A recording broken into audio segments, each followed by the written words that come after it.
నమస్కారం NS news కి స్వాగతం. నా పేరు సంధ్య. ముందుగా వార్తల్లోని ముఖ్యాంశాలు.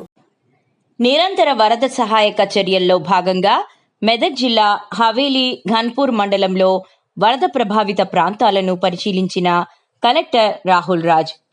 పోచమరాల్ సమీపంలో జాతీయ రహదారిపై కొట్టుకుపోయిన బ్రిడ్జిని ఆర్మీ బృందం చేపట్టిన చర్యలను, మంజీరా పరివాహక గ్రామంలో బూరుగుపల్లిలో చేపట్టిన తాత్కాలిక చర్యలను పరిశీలించారు.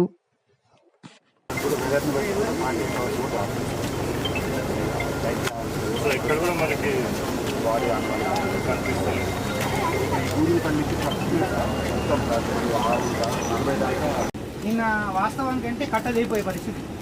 అంటే నేను పుట్టిన నుంచి 36 ఏళ్ళు అవుతుంది. 89 ఇంత పోరింది, మళ్ళీ ఇప్పుడు నిన్న పోరింది. కానీ కట్టలు ఎవరైనాయి సార్, దాని ఎఫెక్టు